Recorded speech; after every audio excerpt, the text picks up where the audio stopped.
Hey guys, welcome to another episode of Curly's Ag. Today I'm at Mayfair Farms. Beautiful little farm. These guys are completely different. They're hydroponic, all greenhouse. They farm 9 months of the year or so. Really excited. It's a crack episode, so if you want to see how they do stuff in Canada, stick around.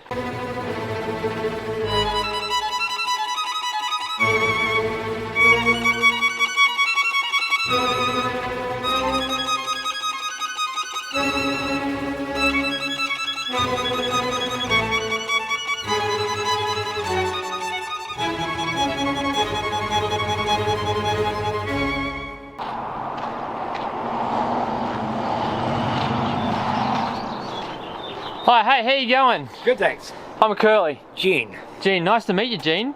Cracker farm you got here. Yes. How long have you guys been doing this for? We've been on this farm since 2005, so 18 years now. 18 years, that's a long time. Yep. Have you been farming all your life, or what do you previously been doing? No, probably the last 20 years farming. Before that, I was in construction. Yeah, rightio. And so a bit of a retirement idea. Yeah, I was tired of working for people, so right.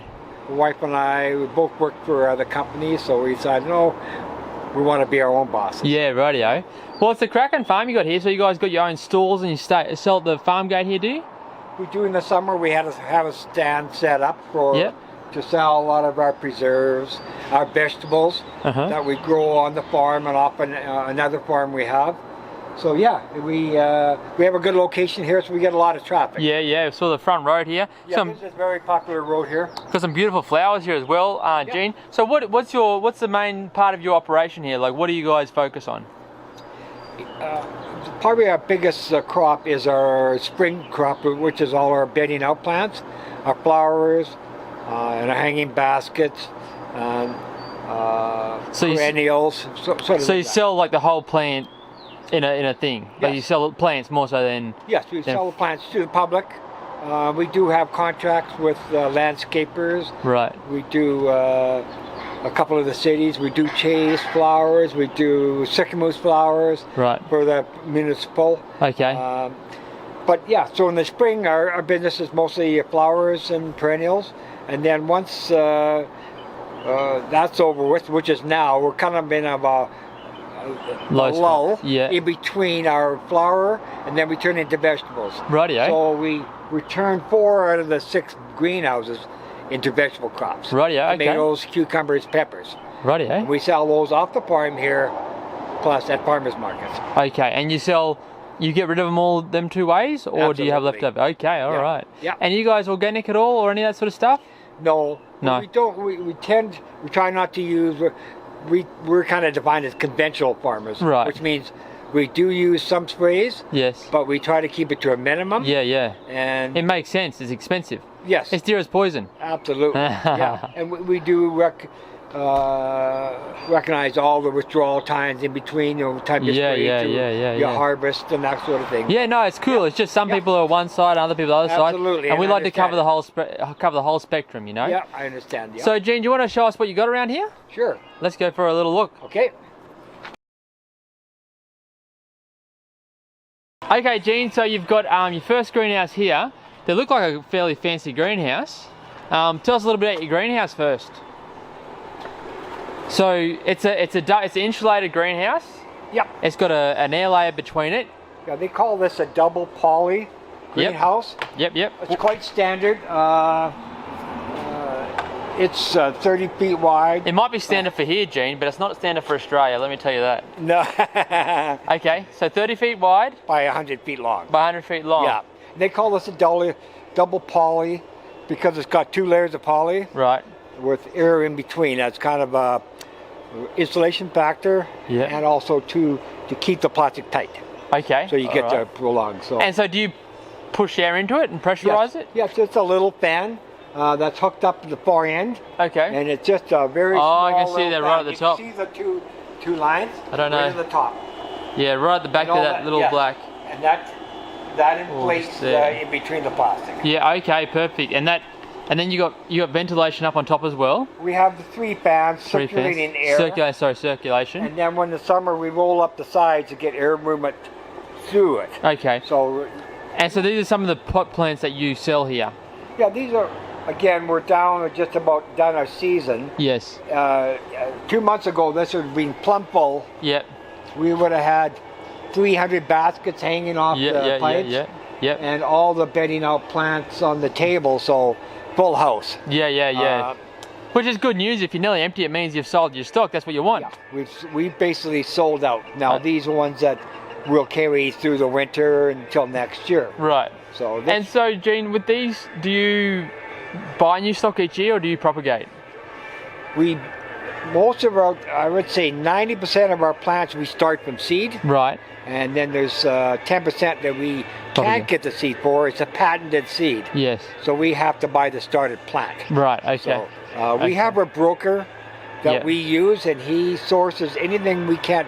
He sources the seed for us, or the flower. Right. You know, customers tell us what they want, and we pass it on to him, and he sources it for us. Right. Yeah. Okay. All right. No, that's really good, Gene. So these are your flowers and your pots and set stuff. Yes. Okay. Well, let's keep going to the next greenhouse. This one here, actually, we keep going year round. So even in the winter, it's just 35 below. 35 below. It's heated by wood. Okay. That's what our wood pile is here. Okay. And that's what we typically go through in the winter. And so how do you heat it with your wood? We have behind here is a boiler. Okay, we can see the chimney at the top. Stack. Yeah. So that's just a big wood boiler, and it's heated with wood. Yep. And there's a water jacket inside. Okay. So when there's pumps, and that the hot water gets pumped into the greenhouse, up into a heat exchanger. Okay, up on the top here. Yeah. Just above the door, you can see there's a heat exchanger. Oh, yes, up here, yep. And that pumps. There's a fan in there, and that's run off a thermostat. Yes. So that just blows hot air in there. Okay. And then once it hits the set temperature we have it set at, it shuts off. Okay, and do you have any hydronic heating underground? We can also, in the concrete slab, we have heating pipes. Yeah. So we can actually heat the slab in floor heating. Yeah, okay. And that way you got the heat, the bottom coming up, which is ideal. And do you use that always, or is that only when it gets really cold? Only when it gets really, really cold. It's a luxury to have. When we built it, we thought, while we're doing it, we might as well put it in. Because once we build it, you can't put it in later. Yeah, right. It's there if we want it. So which is this. And so, how many months a year would you run the heater? We probably start heating in early November, and we run it right through till March. So probably good 5 months. Right, okay, 5 months. We run the wood for. Yeah, okay. And the rest of the time, and then there's shouldered months where there's 2 months where we don't really need the furnace, but we still need some heat. Yes. We have small gas heaters we use for that. Okay. And then during the summer months, of course, everything's shut off. We just ventilate it. And so you only heat the one greenhouse, or you heat all of them? No, during the winter, just the one. Just the one. The other ones, once the vegetable crop's finished in the fall, we take that crop out, pressure wash it, clean it, shut the barn down. Okay. And shut down till February the following year. Okay. But you start heating them in February, do you? Yeah. So they got heating or not? They all have the same heat exchanger. Oh, okay. We can run 3 or 4 at a time. Right. But basically, it's efficiencies. It's not worth running them. No. The more you put online at once, the less heat will put out. Yes. So that's why we add one greenhouse once a month. We add another one on. Okay. By the time we got all 4, it's starting to warm up. We don't need them. Right. Yeah. So running this through winter, how much wood would you use? Because there's a fair bit of wood there. Over 30 to 40 cords in the wintertime. Right, 30 to 40 cords. Yeah. In the wintertime. A day, can you, 30 to, what do you... Hard to... How often do you come in? You'd be the bloke loading it, wouldn't you? Pardon me? You'd be the person loading it, wouldn't you? My wife or I. Yeah. And so how many times would you load it up full? Oh, probably... Once a day? During the day. Oh, no. If you're running it steady, you've got to reload it every 4 hours. Every 4 hours, okay. Yeah. And at night time as well? Absolutely. Oh, no rest for the wicked. No, we take turns getting up during the night and loading the wood. Right. So it's a labour of love. It is. But it's to run straight natural gas would be 3 times the cost. So we don't mind getting up at night to do load. Yeah. Save a bit of money. And what is firewood? So a cord is? A cord is measurement is measured by the volume. Yeah. So in imperial terms, it would be 4 feet wide by 4 feet high by 8 feet long. Right. 128 cubic feet. Right. Makes up one cord. Right. And you said 30 of them in a winter. And what are you paying a cord? We pay $250 a cord. Rightio. So probably around $7,000 or $8,000 of the wood. That's a lot of of wood. So you got to sell a lot of plants before you break even. But if we use natural gas instead of wood, it'd be over $25,000. Really? Yes. So that's quite a savings. Oh, quite the saving. All right. All right. Okay. Well, let's show us the rest here. So you got more flowers over here, have you? This is our perennial barn, they call it. Perennial barn. Okay. Yeah. And do you propagate perennials yourself, or? Some of them. Yes. A lot of these we have a broker. Yes. And we get these out of Vancouver. Okay. They're just baby plants. Yes, and you grow them up. Just baby, like 1 inch. We get them when they're in a little cell. Yes. And then we grow them up. Rightio. Okay. So each year we add about 10 different varieties on. Yep. So right now we probably got 80 different varieties of perennials in here. Them foxglove are beautiful, aren't they? Yes. They're really nice. Yeah. Okay, and you'll keep selling these out now till the end of the These will sell right till end of October. Okay, all right. Okay, so you've still got stock. Though that greenhouse is empty, you've still got a little bit of stock here. Exactly. Okay. Exactly. All right, and then so the vegetable production, what we're really keen on. This part here is all our tomatoes. Strike light. You must get a couple of kilos of tomatoes out of here, Gene. We harvest probably 3 times a week out of here. Okay. And we will get probably 150, 200 pounds every time we harvest. We'll get out. 200 pounds is about 80 kilos. Yes. About 80 kilos each time. So that's about 160, 300 and... Yeah. 300 and... What's my 8 threes is 24, 240 kilos. Yes. 240, that's a lot of kilos of tomatoes, Gene. Yeah, every week. And the different varieties, are they all the same? We have 2 different varieties. The 4 rows, double rows on the outside are a beefsteak tomato. Beefsteak, okay. They're called Cobra. Cobra, okay. And they're about that size. Are they like bony in the center or not? A little bit bony in the center, or are they a different one? Yeah, no. I just tried some ones that were a little bit bony over here. Yeah, no, they're nice slicing tomato. Okay. Table tomato, about this size. Yeah. And then the center 2 rows are cherry tomatoes. Right. The small ones. Yeah, right. What variety are they? These are actually they're a brown cherry tomato called chocolate. Chocolate. No, Sangicola. Yeah. Sangicola, are they? Yeah, it's kind of a brownish color. Yeah, because we grow Sangicola in Australia. They're one of our favourites to grow because they've got a really big hand, nice sized tomato, and they're prolific, aren't they? Yes. And how many kilos per bush do you think you get off these, or pound? I don't know by kilos. When we package them in like a little basket you get like cherries in. Yep. So they get processed into a basket. So it's really hard to tell. I can't remember how many each time we harvest. Again, we harvest probably 2 or 3 times a week once they're producing. And we probably get 30 of those baskets every time we harvest. Right. So, and so Gene, so our YouTube channel is called Country Living.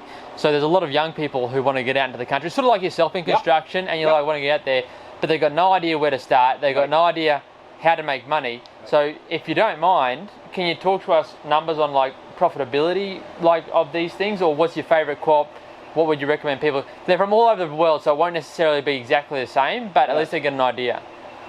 Yeah, it's again, it's your biggest input would be your labor. Right. You know, so we tend to do a lot. My wife and I, to start out, we started out ourselves, very little labor. Right. We did a lot of ourselves. Right. And as we got too big, we had to hire people on because we just couldn't keep up. Right. So that's probably, if you're to start, I would say start small. Yeah. And then just pay very little labor, because that will kill you in labor. Right, but say someone said they wanted to start, they could afford 1 greenhouse, 1 tunnel. Yes. And they filled it full of tomatoes like you got here, getting you 240 kilos a week out of it. Right. What sort of profitability, or what sort of should they be able to get it for that? Like, what are you getting for tomatoes, roughly? Yeah, we get $2 a pound, so that's $4. We're looking at $5 a kilo. Yeah. By 240 is about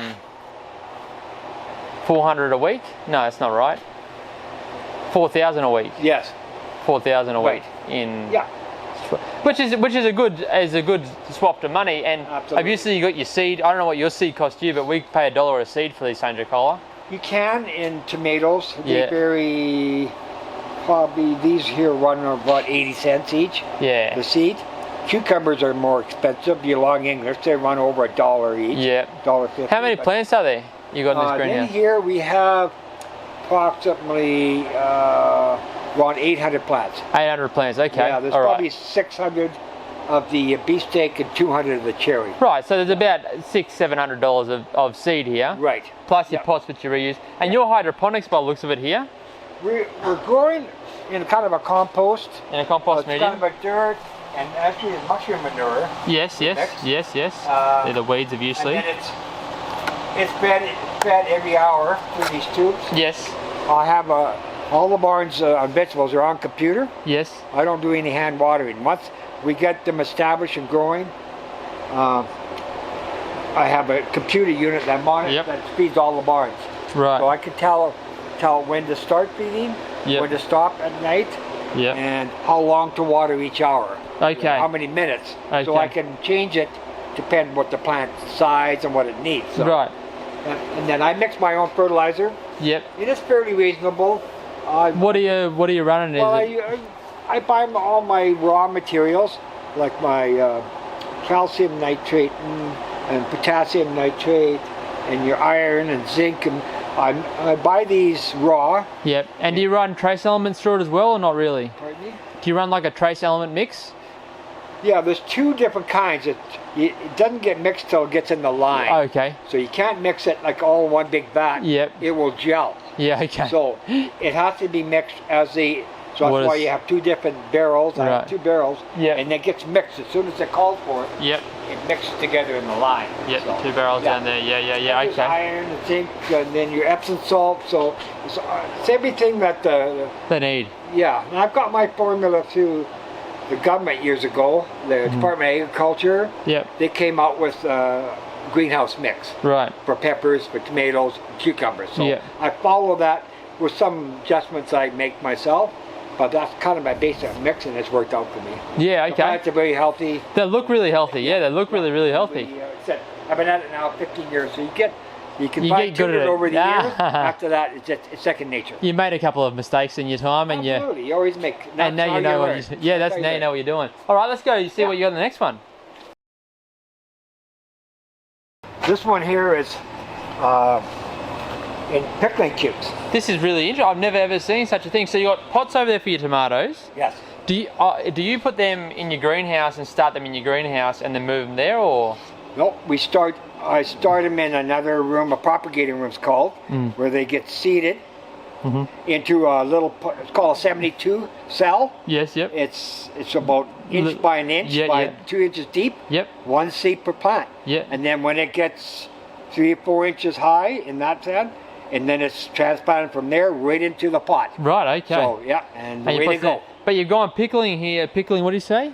These are pickling cukes. These are ones that you can... Okay, pickling cukes. You can eat or can. Sorry, Yeah. But why did you go... Like, this is a completely different system. Why have you done it like different. They seem to grow better in open soil like this. Right. They're not deep-rooted... They're not deep-rooted, no. No. This is only about 2 inches of soil. Okay. But again, they're fed. We have with a drip tape. We have a drip tape. This would be a lot cheaper and quicker to set up as well, wouldn't it? Very economical. Right. So you don't. Basically, the pots are more expensive, but you need them for your tomatoes, but you don't need them for these. Yep. Yeah. Okay. Cool. Very good. And then what happens? Once they get a high, we attach a string. Yep. And allow them to climb up. Yeah. Okay. Where you keeping it off the floor. Easier to harvest. And do you let them down again like you do with tomatoes, or not? You just let them go to the top and then they terminate? These here, if they get high enough, they'll go up to the wire. We keep putting a clip on them. Yep. To keep, and then if they keep going, then we'll sling them over the top and let them come back down again. Yeah, really. It just keeps everything neat. Yes. And easy to harvest versus if you let it on the floor, you're stepping on the cucumbers. You try to keep it as neat. Yeah. This used to be our mini cuke. and long English barn for many years. And those we grow in pots as well. Yep. But what happened is, it's more expensive to grow. Yep. The time we get our cucumbers to market, yep. The competition is so fierce with the stores. Yep. We weren't getting the money out of the product. Okay, that's interesting. We're pickling cukes every year. There's always a shortage. Everybody's screaming, "We need more pickling cukes." Really? So we decided 3 years ago, to stop doing the long English and switch to pickling, and it's good worked decision. out. Okay, so you've been growing everything, and you found the niche in the market, and you've hit it. And so when you say pickling cuke, to be clear, they're obviously little cucumbers. They're about 4 inches long. But they're not exclusive for pickling, therefore salads as well, are they? Or you can eat them fresh, but they're mostly made so you can kind of process them. Yeah. You see them in a jar. Yeah. I don't know. So who would buy them? So because usually they're done in a commercial factory. Yes. You're not selling to commercial factories, are you? You're selling to consumers. People home can. Who want to do their own pickling. Yeah, and they'll order 50 pounds at a time. Right. So that way they can can up enough pickling cukes that they have it all year round. All right. And how many pounds of cukes do you reckon you get out of you? Ooh. Again, a week. Full production, when we're harvesting, we're harvesting, again, probably a good 3 to 4 times a week. Yes. Otherwise they get too big. Yes. They grow so fast, they'll go from 2 inches to 6 inches in one day. Yeah. So you've got to pick them just at the right time. So we're probably picking at least 4 times a week. Yeah. And the last few years, every time we harvested, my fellow who looks after the farm was getting good, probably 150, 200 pounds every time. Every time he'd harvest. So 200 pounds, 4 times a year. 700 pounds. Okay, so that's about well, 500. I don't know. You can calculate that. So kilo-wise, probably 250, 300 kilos. 300 kilos a week. And what are you getting a pound for pickling cube? $3 a pound for them. Yeah, so which is a kilo, that would be $3. But you said you're getting 700 pounds and $3 a pound. Yeah. That's $2,100 a week. A week. That's a pretty good thing. Absolutely. Obviously, labor is going to be expensive because this would be very labor-intensive harvesting. Labor intensive. How long does it take him to harvest this whole thing once? To go through it, probably 4 hours. 4 hours. Half okay. A day, one fellow. So in Australia, the minimum wage for above 21, I think, is $27 an hour. Okay. What is it in Canada? $17 an hour. $17 an hour. So quite a bit less. Yeah. So it's definitely a profitable enterprise. Yeah. Definitely. Oh yeah. Oh, for sure. Pickling cukes. And if you've got sale for them, that's really the biggest problem, is being able to sell them all. We have orders already. People come in the wintertime and already put the order in for next year. Oh, really? We already have so many. We have a book, the wife keeps track, and all pre-sold. People have already booked for next year, so we have pre-sold already. That's incredible. They're just waiting for them to arrive. And we just got to give them a phone call. They come down, pick them up, pay us, gone. Yeah. That's the best way to do it. Have it sold before you grow it. Absolutely. All right. That's really interesting, Gene. This one here is kind of a half and half barn. Okay. Normally we put this in all in peppers. Yes. Sweet peppers. Yes. Not the hot ones, sweet. Right. Like over here, like these long ones you got. Yeah, these are sweet peppers. Yeah, these are sweet peppers. Are they red or yellow? Vary. We have different kinds. We have green, straight green. You got big ones as well here. Yeah, they're coming close. Like they're getting close. Yeah. We have green, we have yellow, we have red, we have the sweet banana.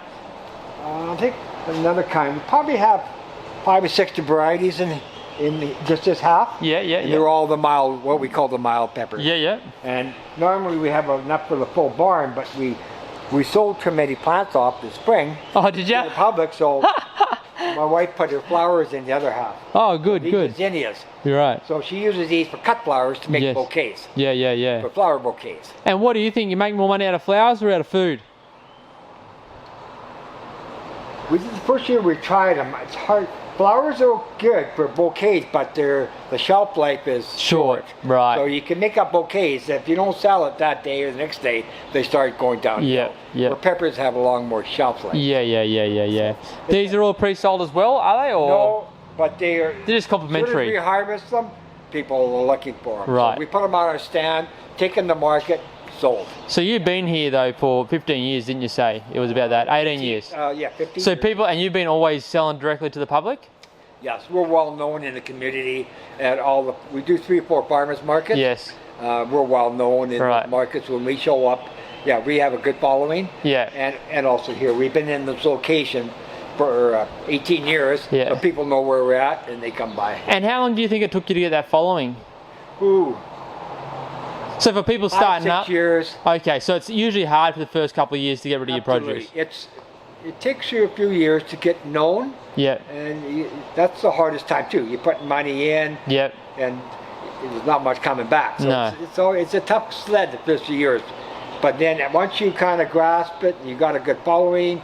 Now with social media, with Facebook and Instagram, you got instant advertising. People follow you, what you're doing, and they phone you. How come you haven't posted anything for a while? Well, people want to know what's happening on the farm. Well, I'll tag you in the video so that anyone who's watching that video wants to see what you're doing, they can they can check you on the socials. Okay, well that's really good. Yep. Let's go and have. This is all the same as your tomatoes, though. Drip irrigation, pots, fertilizer.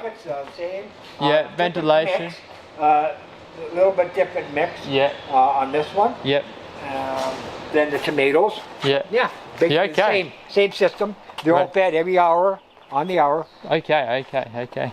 And this final barn, these are all hot peppers. Okay, all right. We have a good following for hot peppers, and we're always throwing a row of eggplants. Right. So that's another good seller. Purple eggplants? These are the purple ones, the dark ones. Yeah, the big round ones. Big round ones. Yeah. Yeah. Okay, you got a couple of peppers coming on here already. Yep. These are all hot. Anywhere from you got to see the hot bananas. Right in there.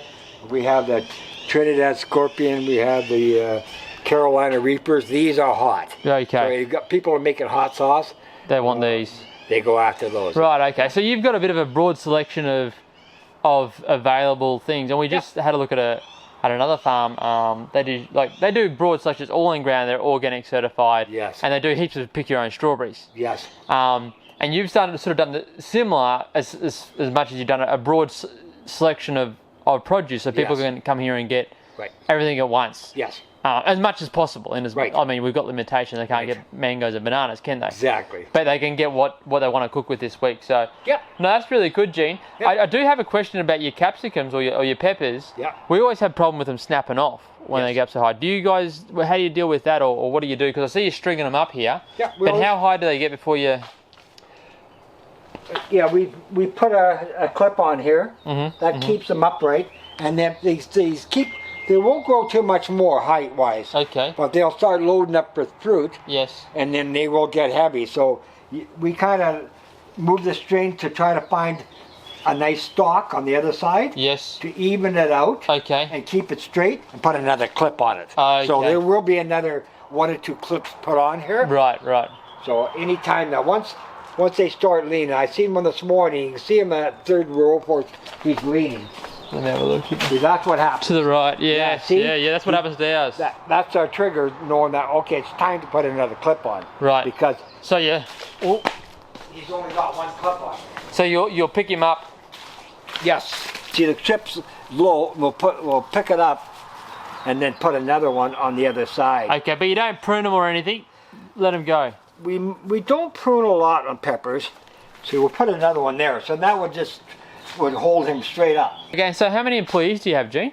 At the present time, besides my wife and I, we have 2 full-time and 3 part-time. Right. At the peak, when we're doing our flowers, transplanting and potting everything up, we'll have like 5 full-time, 5 part-time, so probably 10 employees. Yeah, right, so you got stacked. That's our busy time. Our busy time is in March, April, when we're potting everything up, transplanting, getting all our flowers ready. And then once that's done, we drop a couple part-time. So and so then full-time, what do you do with them in winter? Tell them go on holidays? Same full-time to full part-time. So 2 of our employees, one gal, she'll start in January and she'll work way through till end of October, early November. So it's about 2 months that she doesn't work. We're in the winter mode. The wife and I run it, and another fellow, he probably finishes up with us in early October. Okay. Comes back in February. So. And they're cool with that? Like they just go on holidays or something? Absolutely. Yeah, a lot of them. They want a break. It's got a semi-retired people. Yeah, okay. And they don't mind time off like that. Yeah. Or they will go on unemployment for a couple months. That way they're still getting a wage come in. They realize that it is what it is. This type of business, it's in Canada anyways, with 30 below, it's not year round. No, obviously, yeah. And we have good employees. The one gal has been with us like 12 years now. Really? And most of our employees, full or part-time, 6, 7, 8 years they've been with us. So, yeah, that's impressive. Okay. We do some turnover every year. People move on or they get another job. Yeah. 80% of our staff carries over. That's what you need because you don't have to train them all up at once. Yeah, a lot of it's training. So the less turnover, the better. You don't have to keep retraining. Exactly right. Yeah. All right, Gene, and I don't want to hold you up much longer, but one last question is I've noticed you have no fungus, powdery mildew or anything. Nope. Or insects on anything. Nope. What do you do? What's the secret to keep the fungus off them? Or is it just not a thing in Canada? We do get different stuff. We do get your bugs, and then some years, depends on the weather, you'll get powdery mildew. Okay. A lot of things. It's just because it's still cool that it hasn't really set on yet. Yeah, but I find that as long as you do things are sanitary, you're using a good seed, and the plants are healthy. You're feeding them and not let them dry out. Any plant that stresses out will attract bugs. Right. So you don't want to ever let them go dry or really stressed out. That's just basically keeping on top of the plants. Okay. All right, Gene. And if you do that, you won't have bugs. So. Yeah. All right, Gene. Well, it's been really good for the tour. I really appreciate that. It's been really interesting. It's completely different to what we do. Yes. And it's completely different to Australia in general. Absolutely. With your double insulation and your heating and all that sort of stuff. Yep. At least where we are, we're in the subtropics. So it's been really informative. But I know that a lot of our viewers are from around the world, so that this will be very valuable for some people and be interesting for others. Absolutely. So very much thank you for your time, Gene. And I'll talk to you later. Thank you very much. Okay, guys. Well, you've seen that from Gene. What a ripper of a place we've got here. I hope that's been interesting and you guys have been able to learn something about greenhousing and possibly profitability and how to run something like this, whatever your context be. And don't forget to like and subscribe and all that good stuff down the bottom. And until next time, have a good one.